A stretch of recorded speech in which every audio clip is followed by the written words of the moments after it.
Today on Locked On Phoenix Suns, if the first two wins of this mini road trip over the weekend were steps forward, this one was a step back as the Suns let the lead slip away in the second quarter and then fell apart. Let's break it down next.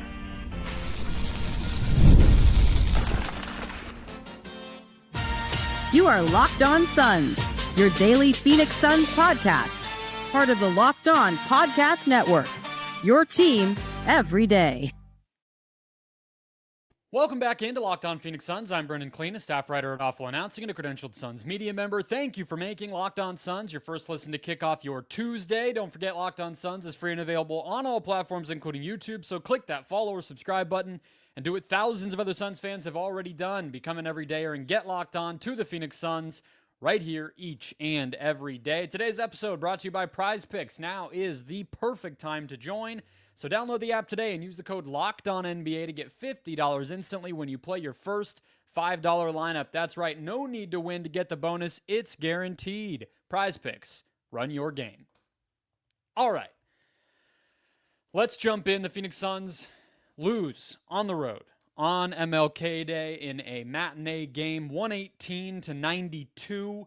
And we zoom in on our moment of the game as always, which is in the beginning of this second quarter. All right, so the Suns played the Cavs to a draw, 27 apiece in the first quarter, and this beginning stretch of the second is where things unraveled and really never got back on track. So the lineup out there: Booker, Beal, Allen, O'Neal, Richards. In theory, if Kevin Durant's going to be off the court, that is a pretty good group to have out there, right? No Tyus and the defensive situation that he puts you in. You have your best center on the court. You have spacing. You have vets. Like, that's a unit I would trust. I wouldn't have told you if you asked me at the beginning of this quarter, how do you think this is going to go? I wouldn't have been worried. And yet, it got ugly. Okay, the Suns led up a 9-0 run. They did respond, with five of their own, kind of started to go back and forth from there, but a 9-0 run right from the get-go of this quarter, and the how of what happened there is just as telling, okay? Let's just say it was a 9-0 run, but it was also a 9-0 run over, 3.5 minutes, basically. So a large portion of time passes where the Suns just cannot do anything on offense. And I do think that affects the rhythm of a game, especially when we're talking about the stretch that kind of led to the Suns just sort of collapsing here. I think the fact that it was 3.5 game minutes, going on 10 minutes, whatever, plus of real time, that takes its toll. And so, again, the how. For whatever reason, the Suns put the ball in Beal's hands in this stretch. So again, no Tyus on the court. Monte Morris was not in the rotation tonight. And so it's Beal operating. At the same time, Cleveland goes to a zone. And that was it. The Suns, and I'm going to put the blame on Beal here. The Suns were,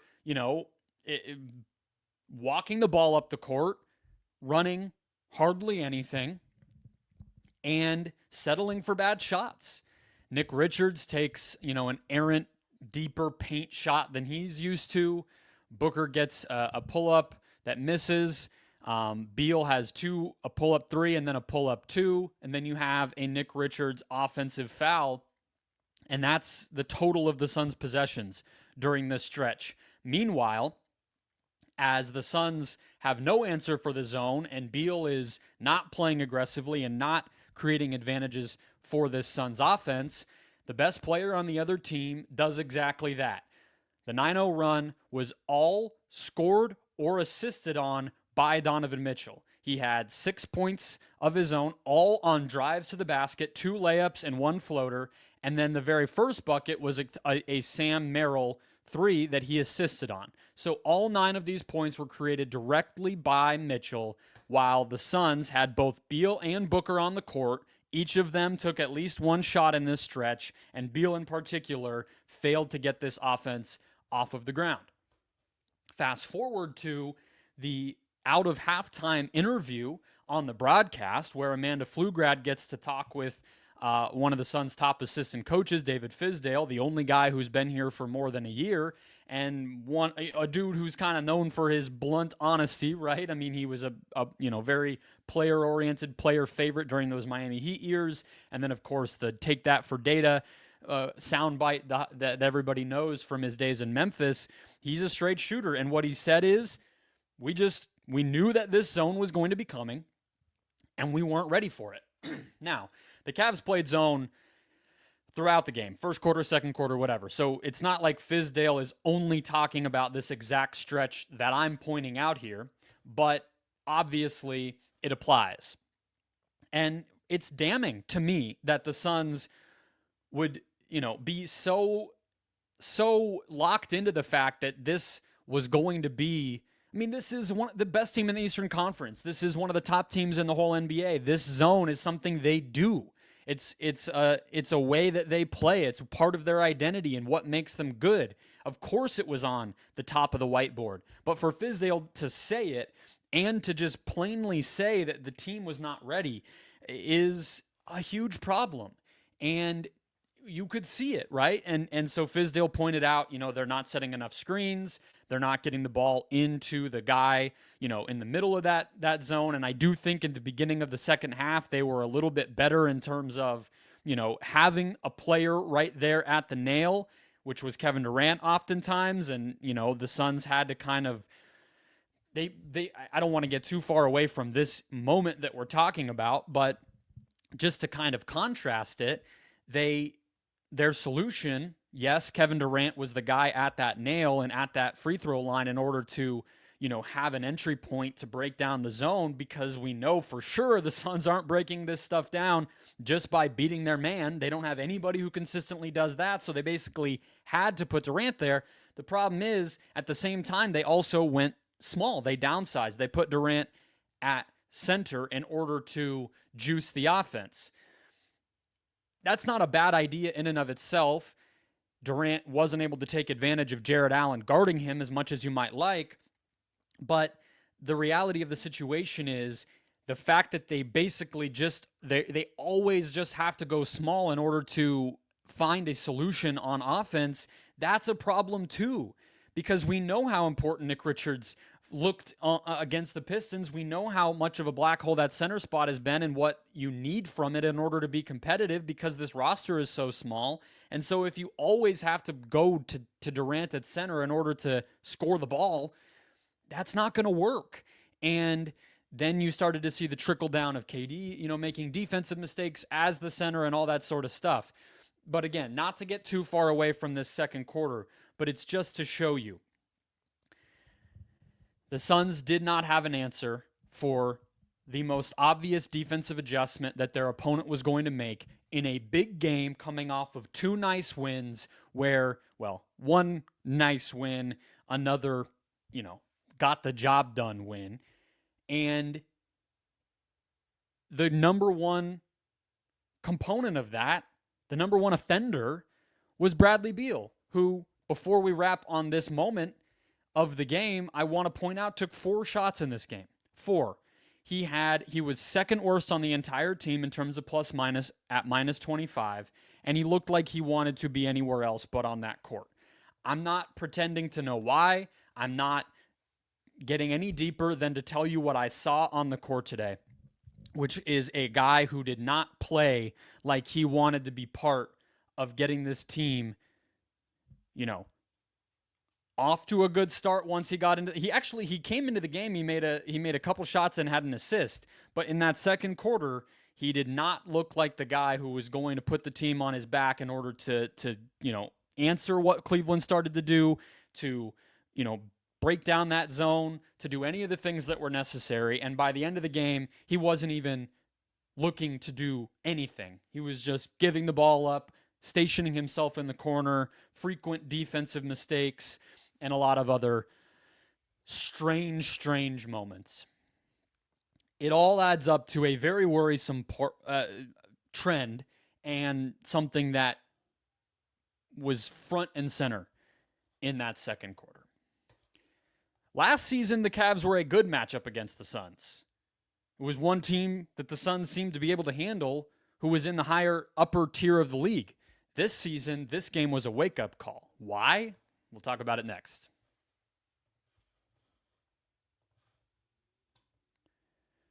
First, today's show brought to you by FanDuel. From the final whistle to the first whistle to the final drive, FanDuel makes the NFL playoffs even more exciting. Right now, new customers can bet $5 and get $300 in bonus bets if you win your first bet. That's $300 to keep the action going. The FanDuel app is easy to navigate, and the variety of bets keeps every game exciting. And when you win, you get paid instantly. Let's check it out.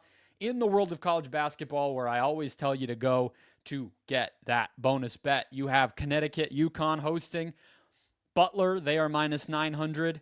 You also have Alabama hosting Vanderbilt at minus 850. Drop a little there. Get to work with your $300 in bonus bets. Championship weekend should be awesome. NFC East on one side, and then the Allen Mahomes rematch on the other side. Of course, FanDuel has you covered everywhere, including the NFL playoffs. So make this season unforgettable with FanDuel at FanDuel.com. $300 in bonus bets at FanDuel.com, an official sportsbook partner of the NFL.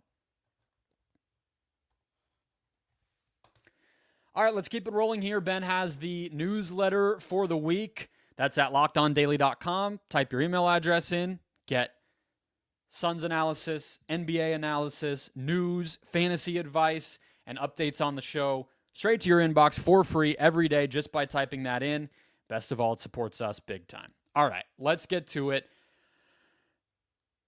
The Suns were very competitive with the Cavs last year. In fact, I would say that the game, which I believe was on April 3rd, which I went to as a fan, was one of the better Suns wins of the whole season last year, where they just really led from start to finish. All three of the big three had a big game, and we came off of that game, coincidentally, with the soundbite of KD talking about spontaneous basketball and how that is where this team is at their best. Lo and behold, they hired a coach who's known for random basketball in Mike Budenholzer, and yet, we are now 9 months after that game, and somehow the Suns are seemingly matching up worse with the very same team. Now, Cleveland has gotten a lot better. They have a coach also who has upgraded their talent. But Evan Mobley did not play in this game. Isaac Okoro did not play in this game. And Karis LeVert did not play in this game. So you were down to, on the Cleveland side, rookie Jalen Tyson, Tristan Thompson, and a lot more of, some of the role players here like a George Niang. And yet, the Cavs looked like they were playing a different sport than the Suns. And so I think it's useful to look at why, right? Both, why was it a good matchup last year, and why is it suddenly exposing the Suns in such a bad matchup this year, aside from just how the seasons have gone and the confidence and all that sort of stuff, which matters, but I think it goes deeper than that. And so the answer on the side of why they were a good matchup last year, to me, is that both teams are physically and athletically a little bit subpar compared to the best teams in the NBA, right? What have we seen time and again, even dating back to before KD was on this team? It has been athletic, physical, forceful teams that tend to be able to overpower the Suns, whether you're talking about the Mavs in 2022, whether you're talking about any number of teams, last year where, Boston or Houston, for that matter, at different points, the Clippers, the Heat, teams that have always given the Suns trouble. That's the recurring theme. The Cavs don't have that. And so the fact that the Cavs are, a little bit smaller in their backcourt, the fact that Allen is not always, the most overpowering of centers, although I think he's come a long way in that regard, and the fact that the Cavs are also more of a jump shooting team as a result of all of that, rather than a drive and finish type group, that all kind of makes them a good opponent, a good matchup for the Suns. The difference this year, and I think this tells you a whole lot about the Suns, more even so than the Cavs, is the Cavs have basically gone out of their way to implement a scheme and to put wrinkles into how they play and who they play that make up for that, where the Suns have not, right? So that zone is a perfect example. I'm not saying that the Suns should play more zone, but what I am saying is the Cavs, with the two bigs that they play in particular, when those guys are healthy, but even Dean Wade has long arms and everything else, that zone has proven to be a good way to maximize those two while also maybe limiting the negative impact of having the smaller guards. They also, have worked Donovan Mitchell into more off-ball situations so that he and Garland can fit a little bit better. They have, Mobley didn't play tonight, but they've set up him. They have structures for their best players to score the ball. They also just leaned all the way into being that type of jump shooting team where they got up 46 of them today, and you have guys like Strus playing a lot of minutes. Even Wade takes threes. Merrill, of course, Ty Jerome, those guys, they said, okay, that's our strength. Let's double down on it. At the same time, I just think that part of how you make up for this is that you have to execute and be relentless, not just with the categories like 3-point shooting or whatever, but it's like you have to be committed to that style and you can't break it down. I think it says a lot about Donovan Mitchell, for instance, that he is bought into not only, the whole big picture of staying in Cleveland, but the smaller, more granular on-court of how he's used, being more of an at-rim and 3-point shot diet guy, while also, giving a little bit more usage up to Darius Garland, maybe attacking in transition more rather than the ISO habits that we know that he can fall into. You talk about, Evan Mobley shooting a couple threes a game and working on his offensive game. You talk about Allen committing to, going from a guy who looked like he was getting punked against the Knicks a few years ago in the playoffs to suddenly being a guy who really can hold up for himself. They have come a long way from the type of team that the Suns could just dominate to being such a high floor team with the ceiling of Mitchell and Mobley that they can just blow the Suns out. And so that's my lesson of the game. I'm sorry for the blurriness on the YouTube. I'm not sure how long that was going. But when I talk with my hands and the sun is at a weird angle, it tends to do that. That is the problem. The Suns continue to be all the things that the Cavs are on the negative. Not an enormously physical and overly athletic team, relying on jump shots, some star players that might have some bad habits that they can fall back on from time to time. But instead of maximizing that structure and overcoming that structure with the scheme and personnel and a mentality and a sacrifice that you can use to get to that next level, the Suns continue to be held back by all of those things, and seemingly with a game like this, absolutely incapable of overcoming it. And that's where we are right now. Let's close with Bench Mob Vibe Check, Rookie Watch, Magic Number, as always in the closeout.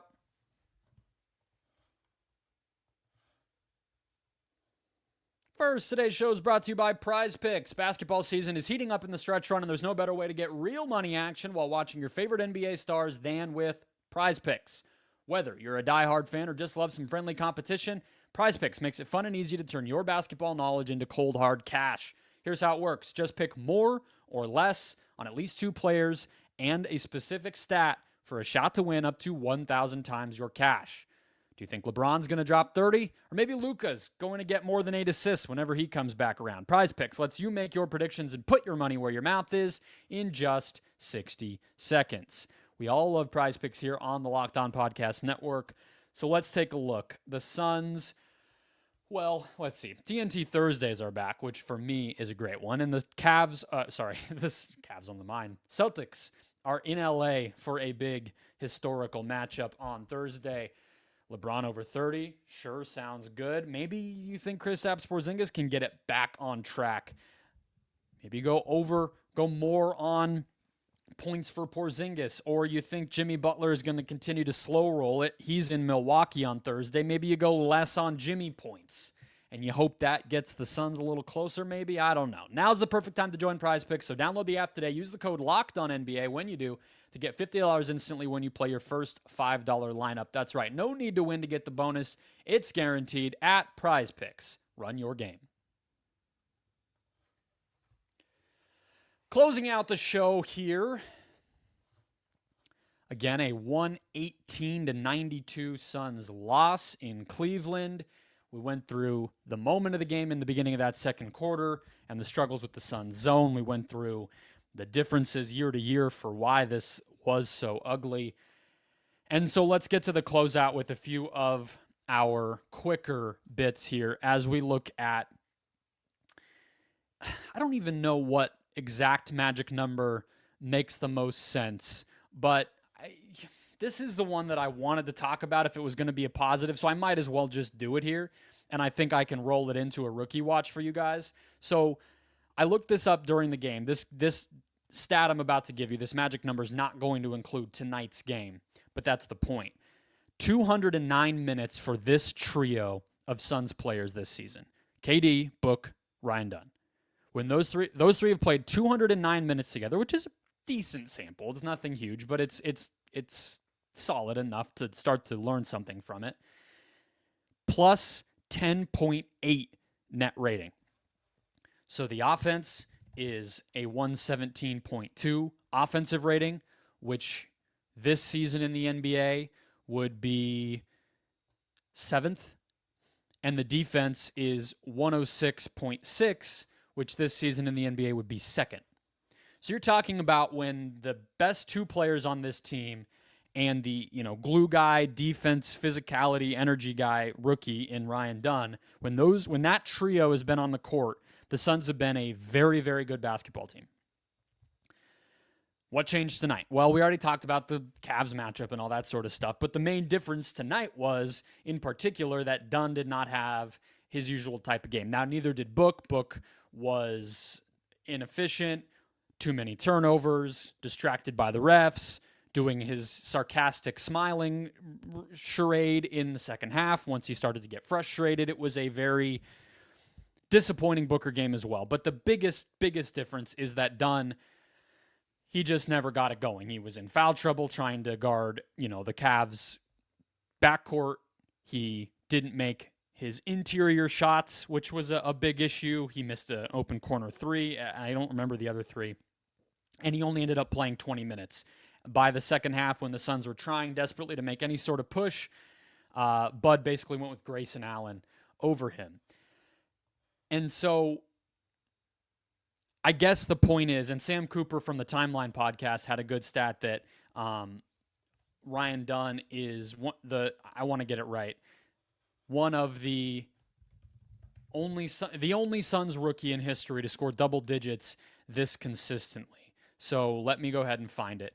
The first Suns rookie to score in double figures for 5 straight games since Ayton as a rookie. Mikal Bridges or Cam Johnson, neither one of them did it 5 times in a row in their respective rookie seasons.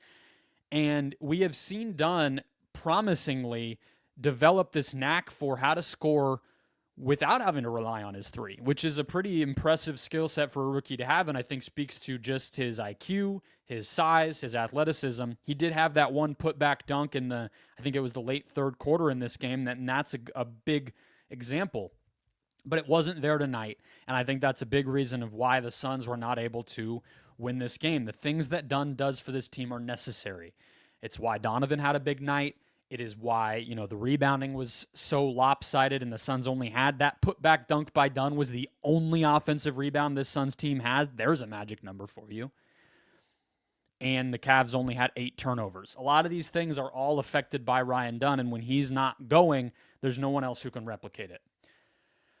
Bench mob vibe check here kind of could be a rookie watch as well. We saw the backup center rotation start to take shape because this was Nick Richards' first start as a Sun. Ben and I predicted this. He's just so much better than the other centers that it is sort of glaringly obvious that he needs to be starting. The problem is that he He didn't play great, but behind him, it fell off a cliff. So Mason Plumlee got one run, and the Suns quickly went away from that. So when Richards got his third foul midway through the second quarter, Dunn came in for him, and they basically just switched KD to center at that point, and I don't think Plumlee played again, and then Oso played the final 8 minutes of the fourth quarter when the game was already out of hand. So the Suns' backup center in this game behind Nick Richards was Kevin Durant or Ryan Dunn, however you kind of want to look at it. But regardless, I talked about it with the zone, but another element of this is that Jared Allen was guarding Ryan Dunn for a lot of those minutes and just completely helping off of him and playing into the paint. And that's another reason why Dunn didn't play a lot. And you just start to really run out of answers, and you go back to what the problem was last year a lot with those lineups, which is that they're just too tiny. And then that's how you get to 15 offensive rebounds for Cleveland and 23 free throw attempts to just 13 for the Suns and all those sorts of things. So I can't sit here and tell you that Oso would have fixed that or Plumlee would have fixed that, but I guess it just sort of speaks to maybe a similar point to what I'm making with Dunn, where Richards needs to play at a high level in order for this team to be competitive. Those two guys, as far as the role players are concerned, might quickly have already become the two guys that they cannot afford to play poor games, because no one else on the roster can do what Dunn and what Richards do. And so when you have both of them play poorly tonight, it's not exactly a mystery why the team, as a result, would struggle. I think that's it. I mean, look, I could go through a whole bunch of things here and dig a deeper hole of sadness, but I think that covers why it was so ugly.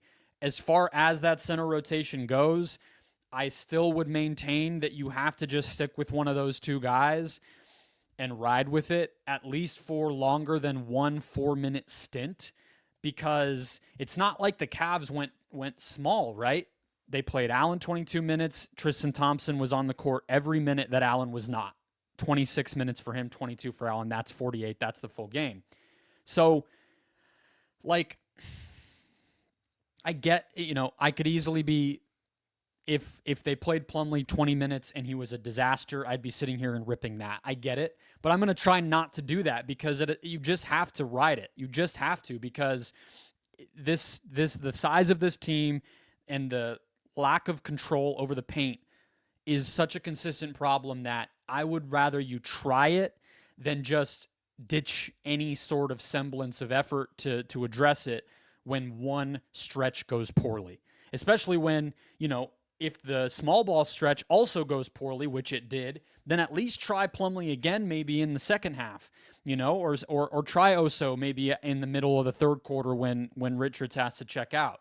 Instead, they just ditched it, and that wasn't working either. You play small, and yet you only have 26 three-point attempts, and you don't even space the floor in order to get into the paint because you only have 34 paint points. So you're playing small only for Booker and Durant to continue to just take jumpers that are contested. That defeats the whole purpose.